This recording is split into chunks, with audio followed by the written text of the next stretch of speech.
사랑하는 위대한 교회 성도 여러분, 2월 둘째 주 기쁨과 감사함으로 주일 예배를 주님께 드리겠습니다. 다 같이 자리에서 일어나시겠습니다.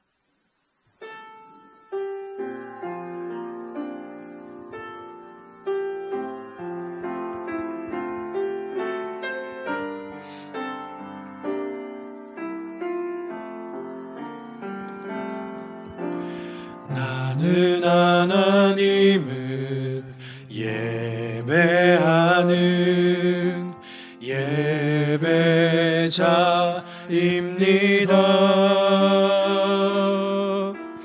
내가 서 있는 곳 어디서나 하나님을 예배합니다.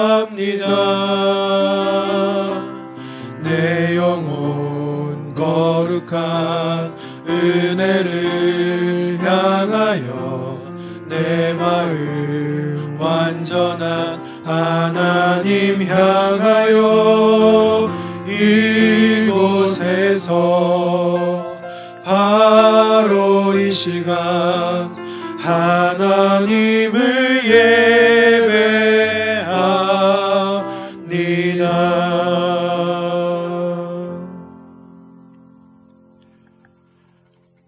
하나님은 영이시니 예배하는 자가 영과 진리로 예배할지니라.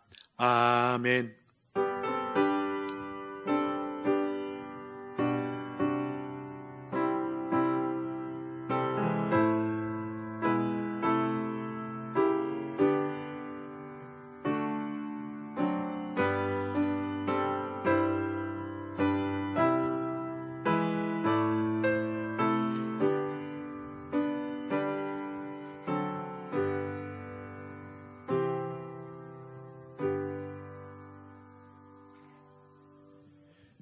나는 전능하신 아버지 하나님, 천지의 창조주를 믿습니다.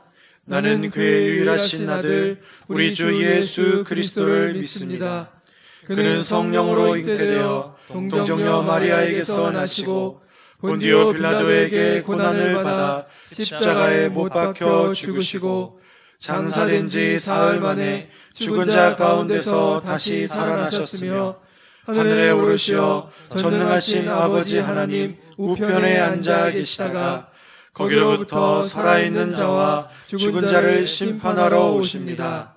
나는 성령을 믿으며 거룩한 공교회와 성도의 교제와 죄를 용서받는 것과 몸의 부활과 영생을 믿습니다. 아멘. 다 같이 서신 채로 일주일간의 허물과 죄악을 주님 앞에 조용히 기도로 고백하는 시간 갖겠습니다. 기도합니다. 아버지와 주님, 지난 시간 동안 하나님 앞에 나아간다고 고백은 하였지만 실제의 삶의 주님을 아버지 바라보지 못하고 따르지 못했던 우리의 삶을 주님 회개합니다. 이 시간 주님 앞에 간절히 회개하며 나아가오니 우리의 심령이 다시 한번 주님의 은혜로 새롭게 되게 해주시옵시고 우리의 허물들이 주님 앞에 모두 다 아버지 연락되어졌습니다. 하나님께서 빚어주시는 새로운 아버지의 피조물의 삶으로 이어질 수 있도록 주님 인도하여 주옵소서. 우리의 믿음의 연약함은 주님 돌아보시사 주님의 강한 능력으로 세워주시고 우리를 주님의 은혜로 다시 한번 영적으로 무장되게 하여 주옵소서. 온전히 주님만을 바라보며 나아가기를 간절히 소원합니다. 주님 인도하여 주옵소서. 주님 아버지, 그가 우리를 흑암의 권세에서 건져내사 그의 사랑의 아들의 나라로 옮기셨으니 그 아들 안에서 우리가 속량 곧 제사함을 얻었도다. 아멘. 교동문 6번 시편의 말씀입니다. 여호와여 일어나소서, 하나님이여 손을 두옵소서, 가난한 자들을 잊지 마옵소서. 어찌하여 악인이 하나님을 멸시하여 그의 마음에 이르기를 주는 감찰하지 아니하리라 하나이까. 주께서는 보셨나이다. 주는 재앙과 원한을 감찰하시고 주의 손으로 갚으려 하시오니 외로운 자가 주를 의지하나이다. 주는 벌써부터 고아를 도우시는 이시니이다. 악인의 발을 꺾으소서. 악한 자의 악을 더 이상 찾아낼 수 없을 때까지 찾으소서. 여호와께서는 영원 무궁하도록 왕이시니 이방 나라들이 주의 땅에서 멸망하였나이다.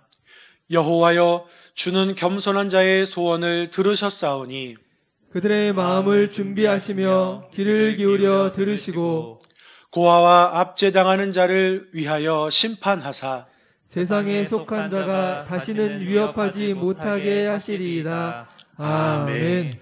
다 같이 자리에 앉으셔서 찬송가 286장 찬양하시겠습니다.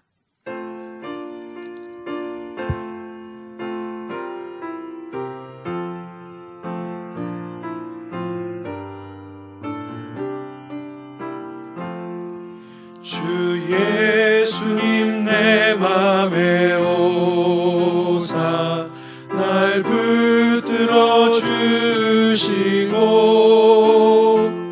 내 마음에 새 힘을 주사 늘 기쁘게 하소서. 사랑의 주 사랑의 주 내 맘속에 찾아오사 내 모든 죄 사하시고 내 상한 맘 고치소서. 주 예수님 내 맘에 오사 내 소원 다하시고 내 무거운 짐 맡아주사 참 평안을 주소서. 사랑의 주 사랑의 주 내 맘속에 찾아오사 내 모든 죄 사하시고 내 상한 맘 고치소서. 주 예수님 내 맘에 오사 날 정결케 하시고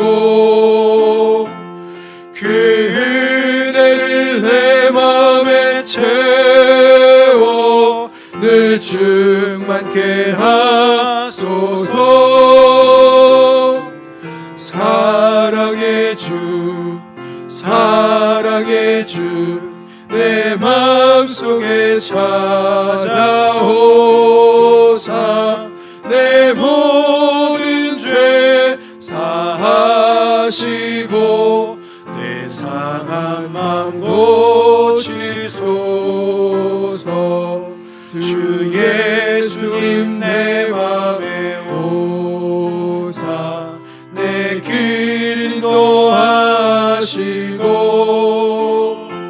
주 성령을 내 맘에 채워 늘 충만케 하소서. 사랑의 주 사랑의 주 내 맘속에 찾아오사 내 모든 죄 사하시고 내 상한 맘 고치소서. 아멘.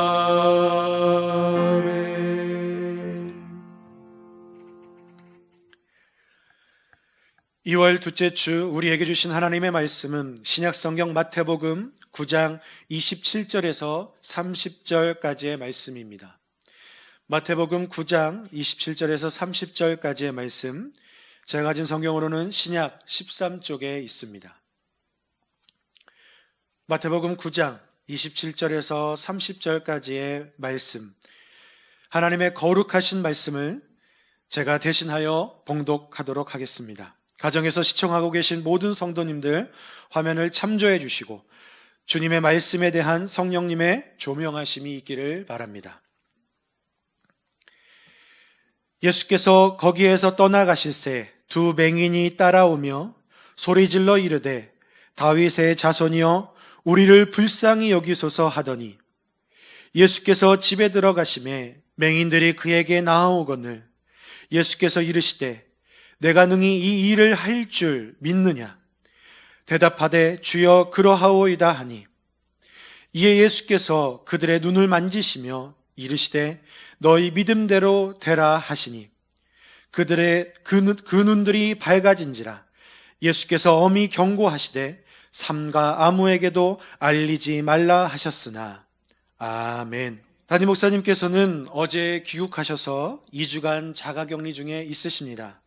오늘 설교 말씀은 녹화된 영상입니다. 사랑하는 위대한 교회 성도 여러분, 귀하고 복된 주일 여러분들을 뵙습니다. 이렇게 온라인 영상으로 뵙는데요. 여러분의 삶에 놀라운 축복과 하나님의 크신 사랑, 특별히 이번 2월달 우리 주제로 하는 하나님의 전인적인 치유하심의 기적의 역사가 여러분에게 꼭 있으시길 바랍니다. 잠깐 기도하고 시작하겠습니다. 하나님 아버지 감사합니다. 우리 위대한 교회 성도들 이 자리에 모여서 같이 예배 드립니다. 영상으로 시청하고 있는 모든 성도들, 그리고 하나님 앞에 영과 진리로 예배 드리고자 하는 모든 성도들이 함께 모여 예배하오니 성령님 주관하여 주시고 역사하여 주시고 인도하여 주옵소서. 말씀 잘 운반할 수 있도록 저를 성원 운반의 도구로 사용하여 주시고 듣는 모든 사람들에게 성령의 치유하심과 성령의 주관하심이 나타나는 귀하고 복된 예배 시간 되게 하여 주시옵소서. 예수님의 이름으로 기도합니다. 아멘. 가지고 있는 성경, 가정이 가지고 있는 성경 오른손에 들어보겠습니다. 주의 말씀은 내 발의 등이요 내 길의 빛이니이다. 아멘. 오늘은 너희의 믿는 믿음대로 되라, 너희 믿는 믿음대로 되라 라는 제목으로 하나님 말씀 증거하도록 하겠습니다. 2월달 하나님의 전인적인 치유하심을 경험하라는 주제로 지난주에 하나님의 전인적인 치유하심은 영과 육과 혼의 전체적인 치유하심이고 또한 동시적인 치유하심이다. 그 치유하심은 우리가 우리 힘으로 하는 것이 아니라 오히려 내가 가지고 있는 삶의 자리를 내려놓고 내 곁에 계시는 예수님을 바라보면서부터 시작된다. 예수님의 보혈을 상징적으로 매일 경험하고 그 보혈로 내가 씻고 온몸에 뿌리면서 나의 삶을 둘러싸고 있는 베데스다 연못의 자리를 떠나서 날마다 예수님을 향하여 일상 속으로, 가정 속으로, 세상 속으로 나아가라 라는 말씀을 드렸습니다. 그렇다면 정말 예수님의 전인격적인 치유, 전체적이고 동시적인 치유가 일어난다는 말씀을 드렸습니다. 지난주가 우리의 전인적인 하나님의 치유가 시작되는 것과 어떤 그 시작점이 우리의 것을 버리고 예수님을 바라보는 것이라면 오늘은 하나의 과정, 치유되는 과정 가운데 우리의 믿음의 중요성에 대해서 말씀드리려고 합니다. 우리는 다 믿음에 속해 있는 사람입니다. 믿음이라는 것은 하나의 시스템이라고 할 수 있죠. 만약에 어떤 사람이 있었다고 쳐봅시다. 그 사람이 자신이 사람이 아니라고 믿고 있다고 생각하고 나는 곰이다, 강아지다 라고 생각한다면 그 사람의 겉모습과 말은 사람이지만 그 사람의 존재의 중심은 인간으로서 가지고 있는 본질이 사라지고 있다는 것이죠. 어쨌든 우리가 행동하고 우리가 말하고 우리가 사는 모든 것의 중심은 내가 진짜 믿어지는 것이 있기 때문에 그 믿음대로 살아가고 있다는 것입니다. 오늘 본문에 들어가게 되면 예수님은 많은 사람들에게 감추어져 있고 억눌려 있던 믿음들을 재생시키는 일을 하고 계신다는 겁니다. 마태복음 9장의 초반부에 보면 예수님께서 엄청난 병의 고침, 치유를 통해서 사람들이 그동안 내 병은 고쳐지지 못할 거야 라는 잘못된 믿음을 예수 그리스도께서 바꿔주시고 놀라운 치유의 역사를 일으켜 주신다는 것입니다. 바로 본문이 시작하기 전 예수님께서는 엄청난 치유의 역사를 이루시면서 특별히 지붕에 4명의 친구가 중풍병자를 달아 내려놨을 때 그들을 치료해 주십니다. 그 자리에서 예수님이 하나님의 이름을 모독했다고 바리새인과 서기관들의 질투와 공격을 받고 또 그들이 예수님을 죽이려는 모의가 거기서부터 시작됩니다. 아무튼 예수님은 굉장히 바빴어요. 수많은 사람들이 예수님 주변으로 몰려들고 엄청난 치유의 역사가 일어났습니다. 그 중에 하나가 예수님이 치료하려고 가려고 하는데 사람들이 고쳐달라고 너무 예수님 주변으로 사람들이 많이 몰리다 보니까 제때 치료하러 가지 못하는 사건들이 일어났습니다. 그런데 그 옆에서 이런 예수님이라면 내가 그의 옷자락만 만져도 치료가 될 것이라고 생각했던 12회 혈루증 병에 걸린 여인이 그 옷자락을 만지면서 치유의 역사가 일어납니다. 그 치유도 그 여인의 믿음 때문에 일어났다고 예수님은 말씀하세요. 마태복음 9장 21절에서부터 22절을 보면 이렇게 나와 있습니다. 이는 제 마음에 그 겉옷만 만져도 구원을 받겠다 함이라.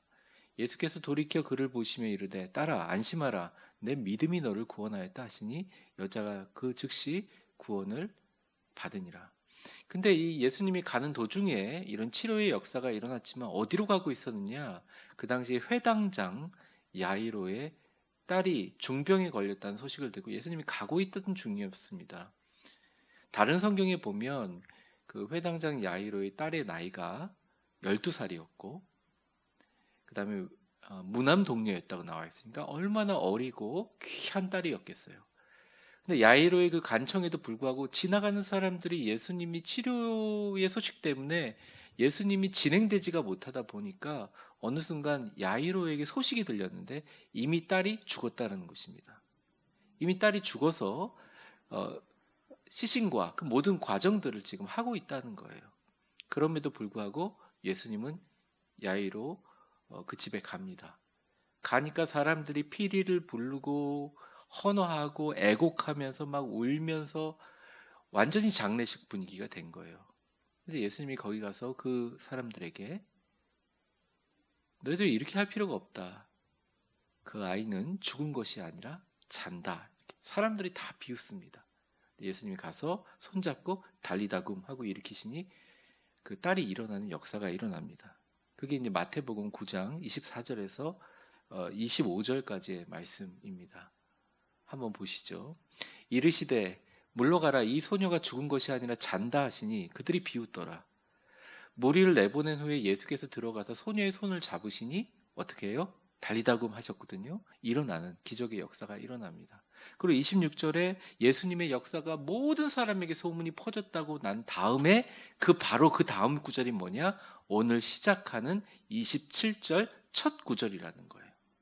그러니까 예수님이 엄청난 소문과 위대한 기적의 소문 가운데 역사하다가 드디어 하나님께서 역사하시는 위대한 기적의 소문이 퍼져서 엄청난 사람들에게 많은 이야기를 듣고 있을 때 시작된 거라는 거죠. 그럼 27절을 우리 같이 읽어보겠습니다. 같이 읽겠습니다. 시작. 예수께서 거기서 떠나실 때 두 맹인이 따라오며 소리질러 이르되 다윗의 자손이여 우리를 불쌍히 여기소서 하더니 거기에 보면 예수님께서 거기에서 떠나실 때라는 이야기가 나옵니다. 이 말은 예수님이 야이로의 회당장의 딸 집에서 떠나신 걸로 추정되니 죽은 자를 살리셨으니까 얼마나 많은 사람들이 몰려들었을까요? 엄청난 역사가 일어납니다. 그리고 27절을 다시 보시면 그 두 맹인이 소리를 지릅니다. 뭐라고 했냐면 다윗의 자손이여 우리를 불쌍히 여기소서 얘기했습니다. 여기서 이 다윗의 자손은 뭐냐면 예수님을 그냥 얘기하는 게 아니라 다윗의 후손에서 메시아가 나올 거라는 예언을 이야기하는 거죠. 즉, 이 두 맹인이 예수님께 소리 지르는 것은 30대 초반의 젊은이인 예수님을 향해서 소리 지르는 게 아니라 다윗의 자손이고 메시아고 이 땅에 장차 이사야가 예언했던 이 땅에 오셨던 모든 사람의 병을 고치는 위대한 다윗의 자손 메시아예요. 우리를 불쌍히 여기소서라고 얘기합니다. 이 외침과 기도가 나중에 초대 교부 시대에 굉장히 유명한 기도가 돼요. 주여 우리를 불쌍히 여기소서. 키리에 엘라이손이라는 라틴어 기도로 지금도 우리가 기도하고 있는 부분입니다. 어쨌든 이 맹인들이 이렇게 얘기했던 것은 예수님을 단순히 인간으로 본 것이 아니라 이스라엘 민족을 구원해주는 메시아가 장차 올 건데 그 메시아는 모든 병을 고친다는 치유의 역사가 있다는 것을 반증하고 있다는 거예요. 거기에 해당되는 성경 구절이 이사야서 35장 5절에서 6절까지입니다. 보시면 맹인의 눈이 열릴 거라고 되어 있고 못 듣는 사람의 귀가 열릴 거라고 하고 다리를 젖은 사람은 사슴같이 뛴다고 얘기했고 말 못하는 벙어리의 혀는 노래까지 한다고 되어 있고 광야에서 물이 솟고 사막에서 시내가 흐른다는 것은 맹인과 못 듣는 사람과 저는 사람과 말 못하는 사람과 광야와 사막이 치료받는다는 것, 회복된다는 것을 의미합니다. 그 회복하는 주체가 누구냐? 메시아고 다윗의 자손이고 그는 여러분 신약 성경이 말하는 그리스도라는 것이죠. 사랑하는 성도 여러분, 제가 2월달 전인적인 하나님의 치료를 얘기하면서 반드시 빠지지 않아야 될 것은 하나님의 전인적인 치료는 반드시 예수님과 함께 한다는 것입니다. 예수님은 그동안 기다렸던 이스라엘 민족의 메시아일 뿐만 아니라 인생의 모든 문제를 해결해 주시고 모든 것을 치유하시는 그리스도라는 것이죠. 그 그리스도의 긍휼하심을 입고 그 예수님을 만남으로 변화됐던 그의 부르심과 영접은 확실히 하나님의 놀라운 치유의 역사를 견인하게 된다는 거예요. 그런데 오늘 드릴 말씀의 핵심은 뭐냐? 뭐에 대해서 두 가지를 얘기하느냐? 하나님의 치료의 역사와 치료자인 예수님은 너무나 확실해요. 끊임없고 마르지 않는 하나님의 치유의 역사가 있습니다. 그런데 그것에 확실한 영향을 줄 수 있는 것은 우리가 믿는 믿음의 분량이라는 거예요. 즉 확실한 우리가 믿는 믿음의 분량이 하나님께서 절대적으로 우리의 그 치유의 결과에 영향을 주게 만든다는 것입니다. 그리스도가 치유하고 회복하는 것, 하나님이 아들이 가신 주도자의 능력과 상징적인 힘은 변함이 없지만 그 상징적인 변화의 힘을 우리로 하여금 최대한 발휘할 수 있게 만드는 것은 내가 믿는 믿음 안에 한계에 있고 그 영향 속에 속해 있다는 것입니다. 그러면 첫 번째, 이 치유의 과정을 통해서 어떤 일이 일어나느냐? 하나님의 전인적인 치료는 끊임없는 자신의 믿음에 대한 재확인의 과정을 통해서 진행된다는 것입니다. 쉽게 얘기하면 우리가 치료 자체가 목적이잖아요. 사실은 기도하는 게. 우리 간구하는 게 치유가 목적이잖아요. 근데 이 치유가 되는 과정, 치유를 하기 위해서 우리를 변화시키는 과정이 어쩌면 치료 자체의 결과적인 목적보다 더 중요하다는 것입니다. 그 과정을 통해서 나의 믿음이 어떤지 확인하고 또 내 믿음을 넓히고 돌파하는 것이 바로 치유의 진행 과정이라는 것이죠. 27절에 보면 여러분들 알다시피 언급했다시피 두 맹인이 소리질러 이르되 이렇게 나옵니다. 그러니까 안타깝게 소리를 지르고 있어요. 여러분 두 눈이 안 보이는 사람이 안 보이는 사람을 따라가기 위해서 얼마나 소리 질렀겠어요. 그러면서 다윗의 자손이여 하는데 이 얘기가 메시아임을 믿는 사람에게는 되게 은혜스러운 얘기인데요. 예수님을 공격하고 예수님의 흠을 잡고 예수님을 죽이려고 하는 사람에게는 이건 절호의 찬스거든요. 굉장히 예민한 정치적인 단어거든요. 그러니까 제자들이 옆에서 말립니다. 소리 지르지 마라.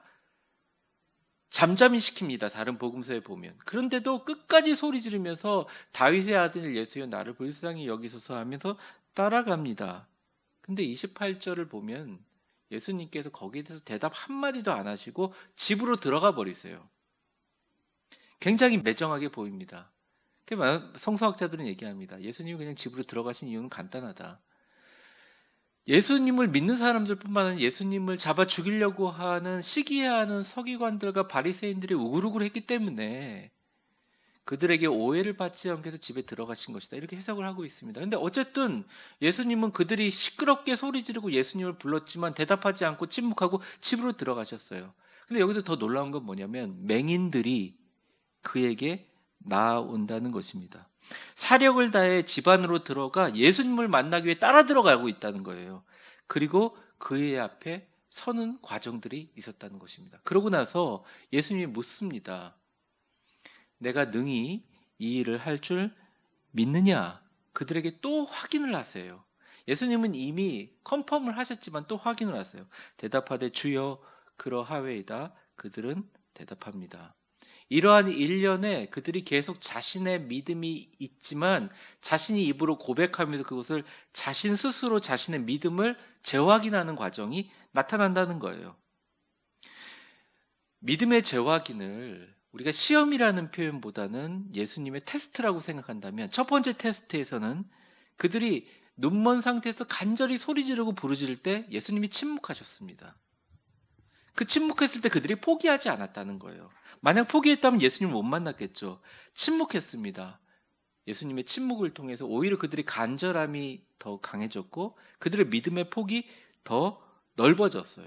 그리고 주님은 그걸 원하셨던 것 같아요. 그리고 대답하지 않고 집으로 들어갔어요. 그리고 집으로 들어가기 전에 제자들과 사람들이 제지를 했습니다. 다른 복음에서는 아주 강력하게 막아요. 그리고 주님이 집으로 들어가신 그 모습 자체는 온몸으로 표현하는 거부입니다. 그들은 무응답과 거절과 거부를 받아들이고 그것을 돌파하고 집 안으로 같이 들어가는 두 번째 테스트에 어떻게 보면 통과했다는 거죠. 그리고 그렇게 검증됐음에도 불구하고 예수님 앞에 다시 가서 발밑까지 찾아온 그들에게 예수님이 첫 번째 수고했다 너 고쳐주마 이게 아니라 그들에게 또 묻습니다. 내가 정말 이 일 할 줄 믿니? 그러면서 최종 테스트를 했다는 거예요. 우리의 신앙도 마찬가지입니다. 우리가 매일 기도하고 우리가 매일 간구해도 예수님이 때로는 침묵할 때가 있습니다. 그때 우리가 거기서 포기해버리지 말고 오히려 그 간절함의 폭이 커지고 믿음의 넓이가 더 넓어지는 경험을 하시기를 주의 이름으로 축원합니다. 두 번째, 사람들이 붙을 때가 있어요. 사람들이요 포기하라고. 그건 안 된다고. 예수님 바쁘시게 하지 마. 간접적으로 전달할 때가 있습니다. 또 나에게 예수님이 찾아오는 것이 아니라 예수님이 멀리 집 안으로 들어가는 것처럼 그런 예수님의 거부로 느껴질 때가 있습니다. 그때도 예수님께서 네가 갖고 있는 믿음을 재확인해서 다시 한번 그것을 돌파하기를 원하신다는 거예요. 그리고 마지막 세 번째, 그 모든 과정을 겪었는데 주님께서 전인적인 치료를 딱 선포하기 바로 전에 주님이 꼭 물어보신다는 거예요. 아무개 집사야, 아무개 권사야, 네가 기도하는 나 예수가 과연 너의 모든 문제를 치료하고 변화시키고 영혼육의 전인적인 치유의 원인이고 결과냐? 그걸 믿냐? 라고 물어보신다는 거예요. 거기에 아멘 할 때 우리는 예수님의 전적인 치료를 들어간다는 것입니다. 이러는 일련의 과정들이 너무너무 소중하다는 거예요. 이 일련의 과정들을 통해서 끊임없이 나의 믿음에 대한 재확인과 반복되는 나의 믿음을 키우고 극복하고 넓혀가고 성숙돼 가는 것이 치유의 과정이라는 것이죠. 그렇습니다. 세상의 치유와 다른 하나님의 전인적인 치유는 우리가 믿음을 재확인하는 그 과정을 참 중시해요. 내가 치유하는 목적을 위해서 과정을 소모하는 것이 아니라 그 과정 그 자체가 의미와 목적을 갖는 것이 예수님의 치유의 본질이라는 거예요. 만약 여러분들이 기도하는데 응답이 되지 않아요. 그리고 예수님의 침묵을 경험했어요. 여러분들이 기도하는데 옆 사람들이 같이 기도해 주기보다는 그 기도에도 안 된다고 믿음을 떨어뜨려요. 예수님이 집안에 들어간 것 같아요. 여러분들이 예수님 앞에 이제는 뭔가 될 것 같은데 오늘도 또 한 번 네가 정말 나를 믿느냐, 내가 치유할 것을 믿느냐, 우리 마음에 의심이 생겨나고 그 질문에 대해서 대답해야 될 존재론적인 질문에 빠질 때 우리가 너무 두려워하거나 이것을 힘들어하거나 고통스러워 여기면 안 된다는 것입니다. 치유하는 것 과정 자체에 나의 믿음을 묻는 것이 나의 믿음을 더 강하게 만드는 것이고 그 믿음대로 되는 것이 바로 하나님이 주시는 축복이라는 것이죠. 사랑하는 성도 여러분, 포기하지 마십시오. 지치지 마십시오. 치유자 예수 그리스도에 대한 나의 믿음을 붙드십시오. 다시 흔들어서 확인하십시오. 그리고 두 맹인처럼 네, 그렇습니다. 주님 대답하시면 반드시 전인적인 치유의 역사가 시작됩니다. 그때부터 두 맹인의 눈을 만졌듯이 우리의 눈을 만지기 시작한다는 거예요. 두 번째, 예수님이 이 본문을 통해서 주시는 메시지는 이 치유라는 것이 믿음의 눈이 예수님에 의해서 밝아지는 것으로 확산되는 역사입니다. 29절에 보면요, 예수님께서요 아주 내 눈이 떠져라, 열려라 이렇게 얘기하지 않습니다. 그들이 그렇게까지 얘기하고 아멘하고 대답하니까 예수님이 그들의 눈을 만지시면서 내가 고쳐주마, 내가 열려주마, 내가 환하게 보여주마 이렇게 얘기하지 않고 너희 믿음대로 되라 이렇게 얘기합니다. 너희 믿음대로 되라 얘기합니다. 이 말씀은 굉장히 은혜의 말씀이지만 굉장히 무서운 말씀이기도 합니다. 너희 믿음대로 되라니요. 전인적인 치유의 역사에서 우리가 가지고 있는 믿음의 분량이 정말 절대적인 이유가 있습니다. 왜냐하면 예수님의 능력과 하나님의 전인적인 치유의 역사는 우리의 믿음의 분량대로만 역사하기 때문입니다. 그러니까 하나님의 능력에는 변함이 없지만 그 능력을 내 것으로 만드는 믿음의 분량에 굉장히 민감하고 그만큼 역사한다는 거예요. 너 믿음은 적지만 내가 눈을 띄워줄게가 아니라 네 믿음은 부족하고 연약하고 너는 나를 믿지 못하지만 내가 너를 고쳐줄게. 예수님께서 이렇게 고쳐주신 게 아니라 고쳐줄게 안 고쳐줄게 얘기도 하지 않았어요. 니네가 지금까지 소리 지르고 집안에까지 나를 찾아와서 내가 질문하는데도 대답했던 너의 진짜 믿음, 네 안에 있는 진짜 믿음대로 되라라고 얘기하고 있다는 것입니다. 우리가 사람 간의 관계를 맺거나 또 인생을 살아가면서 어떤 사람은 확인도 해보지 않고 누가 어떤 얘기를 하면 그 사실 자체를 그냥 믿어버립니다. 또 어떤 분은 다 확인할 수 있는 근거를 제시해도 믿으려고 하지 않아요. 눈을 닫고 귀를 막아버립니다. 왜 그럴까? 우리가 무엇을 믿느냐도 참 중요하지만 정말 중요한 것은 믿으면 얼마나 강도 있고 밀도 있게 믿느냐가 사람의 관계도 중요하다는 거예요. 내가 얼마나 선명하고 밀도 있고 강도 있게 그 사람을 믿느냐에 따라서 내가 그 믿음에 대해서 반응한다는 것이죠. 신앙도 마찬가지라고 생각합니다. 또 제가 이 자리에 서서 목회자로서 신뢰를 가지고 여러분에게 하나님의 말씀을 전하는 것도 그거에 근거하고 있다는 것입니다. 하나님의 전인적인 치유는 내가 절대적으로 얼마나 많이 맹목적으로 크고 세밀하게 밀도 있고 강도 있고 선명하게 믿느냐에 달려있고 그게 너무너무 중요해요. 왜 그러냐? 너의 믿음대로 되기 때문입니다. 그러니까 우리가 믿음을 디테일하게 가지면 디테일하게 역사하고 우리가 믿음을 강하게 여기면 강하게 역사하고 우리가 믿음을 급하게 가지면 급하게 역사하고 우리의 믿음을 좀 더 선명하게 가지면 선명하고 뚜렷하고 확실하게 역사한다는 것이죠. 예를 한번 드려볼까요? 우리가 육체의 치유를 위해서 기도하고 있습니다. 육체의 치유를 원하죠. 그러면 육체의 치유를 원한다면 내가 완전히 치유된 몸의 상태를 엑스레이로 찍듯이 그리듯이 내 몸속에 그릴 수 있도록 완전히 치유된 내 몸의 상태를 믿음으로 그릴 수 있어야 한다는 것이죠. 그러므로 믿음은 선포도 하는 것이지만 확증도 하는 것이지만 사실은 믿음은 우리의 온몸으로 그려내는 하나의 청사진과 그림과 같다는 것입니다. 그것뿐만 아닙니다. 우리의 마음의 상태도 마찬가지죠. 우리의 경제적인 회복을 원하십니까? 우리가 정말 좋고 행복하고 하나님 앞에 아름답게 신앙생활할 상태를 원하세요? 그러면 그 축복의 상태를 세밀하게 묘사할 수 있게 우리 영혼이 세밀하게 호흡하며 선명하게 그것들을 그릴 수 있도록 삶 속에 그것들이 녹아들어 있어야 되고 체화되어 있어야 한다는 것이죠. 자녀를 위해서 기도하세요. 자녀를 위해서 축복하면서 기도하세요. 그 많은 것도 내가 얼마나 지독하고 집요하고 크고 세밀하게 자녀의 축복의 모습을 믿느냐, 그 분량에 달려 있다는 것입니다. 너의 믿음대로 되라 라고 하신 예수님의 상태. 그래서 여러분들 한번 생각해 보세요. 왜 과정이 중요하냐?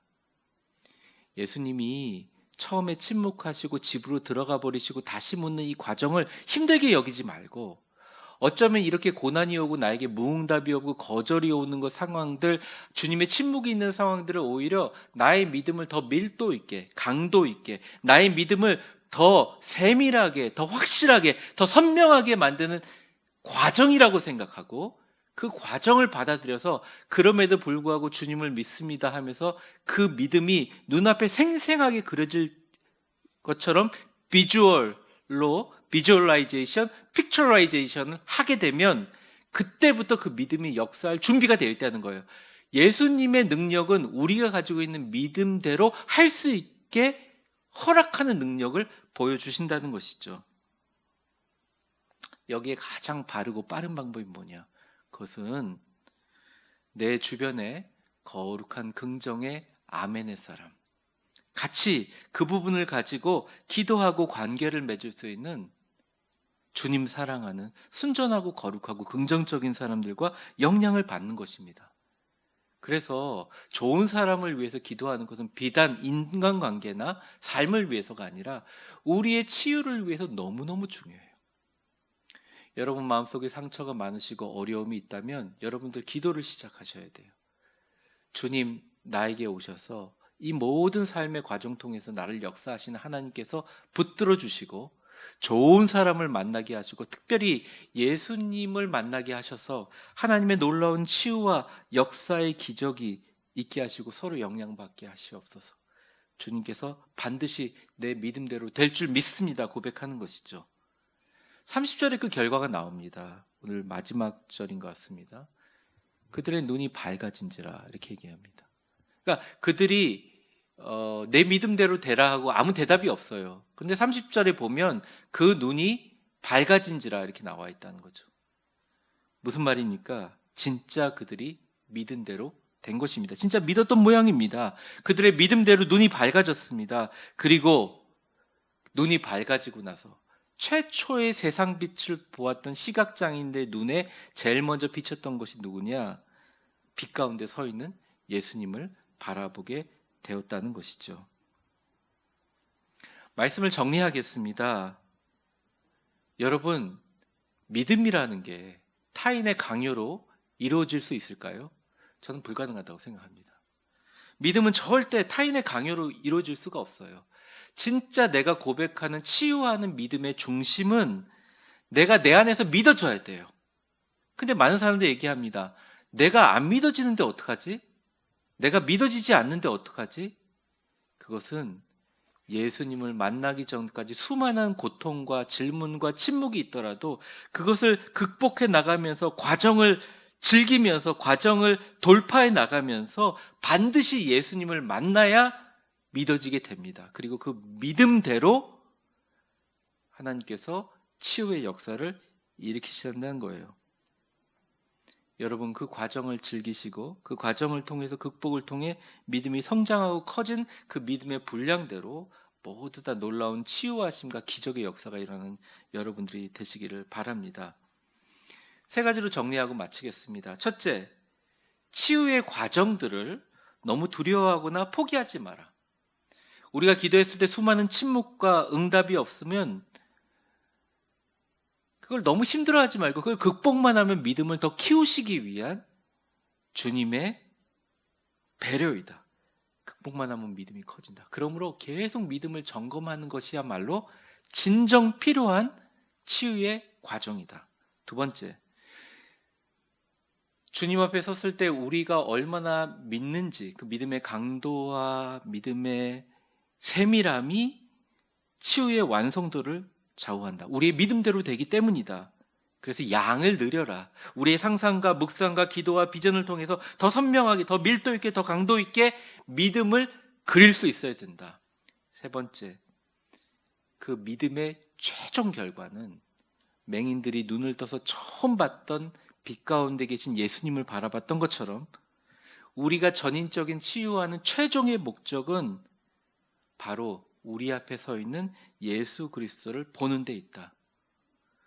사랑하는 우리 위대한 교회 성도 여러분들께서 우리의 믿음의 분량을 넓혀서 주님께서 우리의 눈을 열어주시고 이 세상의 가장 큰 치유와 축복의 존재의 이유가 되시는 빛 가운데 계신 예수님을 바라보시는 2021년 되시기를 주의 이름으로 축원합니다. 우리 같이 이 말씀을 가지고 통성으로 기도하는 시간을 갖도록 하겠습니다. 우리가 밀도 있고 강도 있게 나의 믿음을 선명하고 밀도 있게 좀 그려라. 그리고 그 과정에 좀 침묵이 있고 거부가 있고 단절이 있어도 그 치유되는 과정을 두려워하거나 고통스러워하지 말고 그 과정 자체가 의미고 목적이고 치유의 본질임을 깨달아 주님께 더 가까이 주님 앞에 돌파하며 나아가면 결국 주님께서 우리의 눈을 열어주셔서 우리에게 놀라운 비전을 허락해 주실 것이다.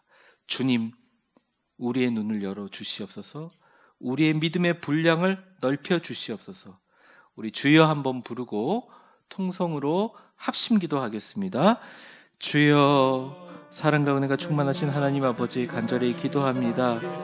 우리의 끊임없는 자신의 믿음에 대한 재확인의 확정을 통하여 주님 앞에 나아갑니다.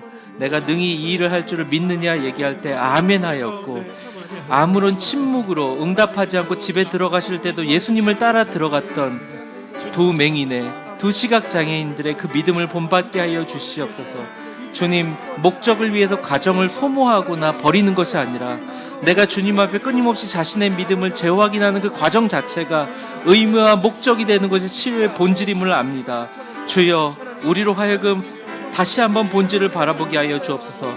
우리의 믿음대로 눈이 밝아져서 최초의 세상빛 가운데 서 있는 예수님을 바라봤던 두 맹인처럼 우리도 최종 목표인 치유의 목표, 눈을 열어 우리 옆에 서 있는 예수님을 바라보게 하시고 내 주변에 거룩한 긍정과 아멘의 사람들과 관계를 맺고, 주여, 내가 믿습니다. 제가 주님 앞에 더 나아갑니다. 우리 자녀의 축복 더 세밀하게 그리겠습니다. 내 몸의 치료 엑스레이를 찍듯이 그리겠습니다. 하나님, 나의 경제적인 회복 정말 주님 앞에 회복하며 묘사할 수 있도록 내 영혼이 호흡하겠습니다. 내가 가지고 있는 여러 가지 기도 제목 정말 지독하고 집요하고 크고 세밀하고 선명하게 주님 그려나가겠습니다. 주님, 나의 눈을 열어주옵소서. 내 마음에 선명한 주님의 비전을 심어주시옵소서. 주님의 말씀이 내 발에 등이 되게 하시고 내 길에 빛이 되게 하시고 이 믿음이 가지고 있는 중요성을 가지고 믿음으로 승리하는 놀라운 역사 주여 일어나게 하여 주시옵소서. 하나님 아버지, 기도합니다. 끊임없는 자신의 믿음에 대한 재확인의 과정이 고통스럽고 아프지만 주님의 침묵과 거부와 거절인 것처럼 보이는 상황도 우리의 믿음을 더 크게 하고 우리의 믿음을 더 선명하게 하고 우리의 믿음을 더 밀도 있게 만드는 이 무응답과 거절은 바로 축복임을 주님 앞에 고백합니다. 끊임없는 주님의 믿음에 대한 재확인의 과정을 즐기게 하시고 그 과정을 통하여 우리의 믿음의 분량이 커지게 하시고, 주님이 우리를 치유하실 때 너희 믿음의 분량대로 되라, 믿음의 모양대로 되라 하실 때 그 큰 분량의 믿음의 결과를 다 얻게 하여 주시옵소서. 그리고 두 맹인처럼 눈을 열어 빛 가운데 서 있는 예수님 보는 최고의 치유의 최종 목적에 도달할 수 있는 우리 성도들 다 되게 하여 주시옵소서. 치유자이신 예수님, 우리 가운데 역사하시는 그 능력을 믿습니다. 전인적인 치유의 역사를 통하여 우리가 다시 한번 큰 믿음의 거인으로 서게 주여 역사하여 주옵소서. 예수님의 이름으로 기도합니다. 아멘. 다 같이 찬송가 366장 찬양하시겠습니다.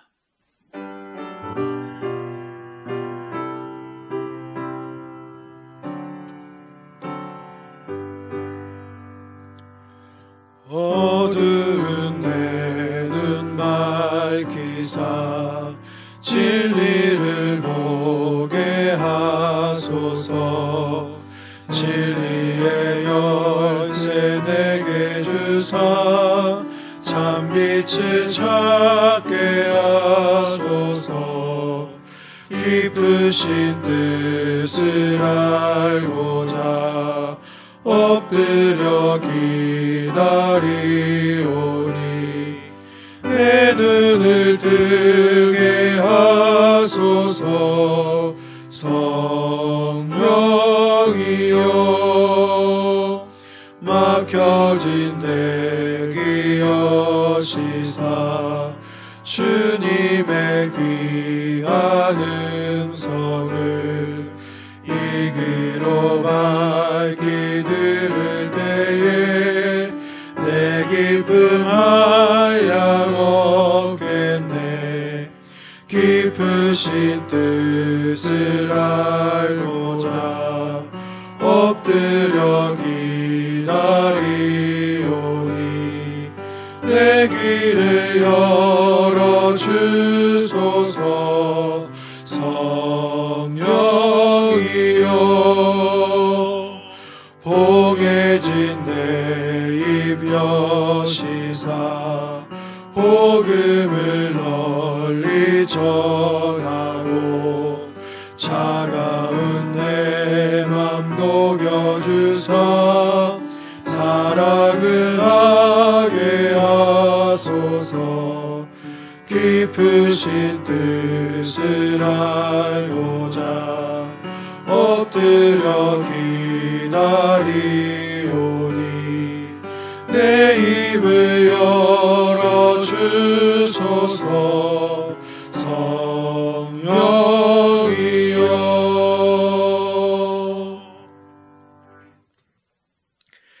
우리의 삶의 주관자 되신 하나님 아버지, 위대한 교회의 성도들이 마음과 뜻과 정성을 다해 준비한 예물 온라인으로 주님 앞에 헌금을 드립니다. 우리 성도들의 봉헌 가운데 축복하여 주셔서 하늘의 신령한 복과 땅의 풍성한 축복으로 천배나 만배나 갚아주시고 우리 모든 성도들의 건강과 가정과 자녀들을 지키시고 우리 성도들의 모든 삶의 자리가 풍족해지고 은혜 가운데 있게 하여 주소서. 특별히 연약하고 힘든 성도들을 붙잡아 주셔서 그 삶의 치유와 회복이 있게 하여 주옵소서.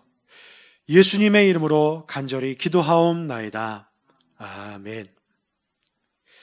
교회 소식을 알려드리겠습니다. 사순절은 부활절 40일 동안 경건과 절제로 그리스도의 고난을 묵상하며 동참하는 기간입니다. 사순절 기간 말씀 읽기표 파일을 월요일 셀 섬기미들을 통해 공유합니다. 사순절 기간 동안 말씀을 통해 주님의 십자가와 그의 고난을 묵상하는 시간 되시기를 바랍니다.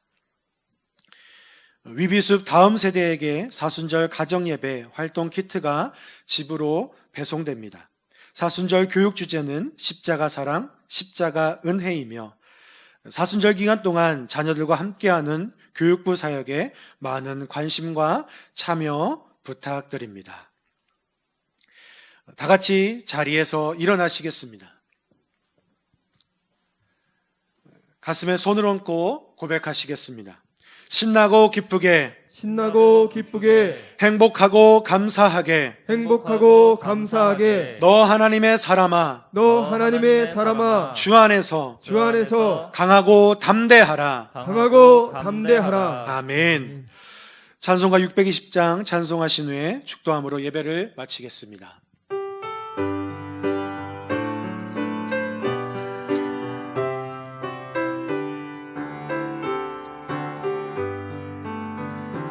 여기에 모인 우리 주의 은총 받은 자여라.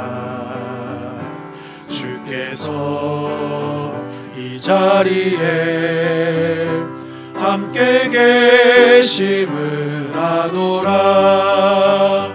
언제나 주님만을 찬양하며 따라가리니 시험을 당할 때도 함께 계심을 믿노라.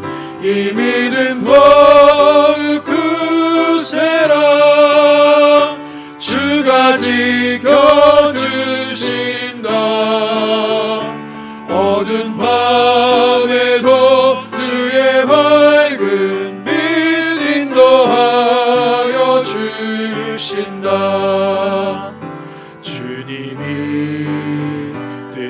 하시니 헤아리기 어렵더라도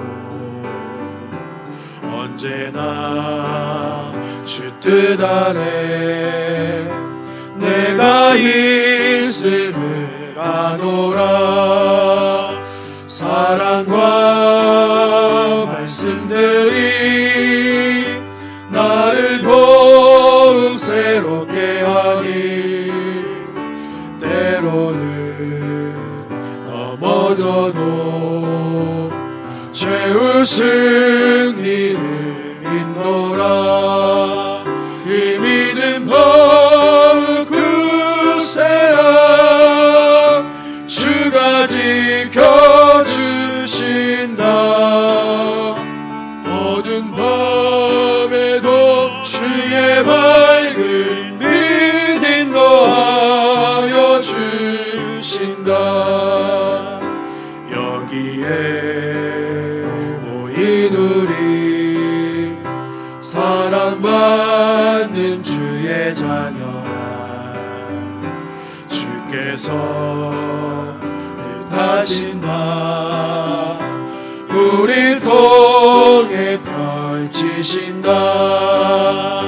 고통과 슬픔 중에 더욱 주님을 의지하오니 어려움 이겨내고 주님 더욱 찬양하라. 이 믿음 더욱 굳세라. 주가 지켜주신다. 어두운 밤에도 주의 밝은 빛 인도하여 주신다.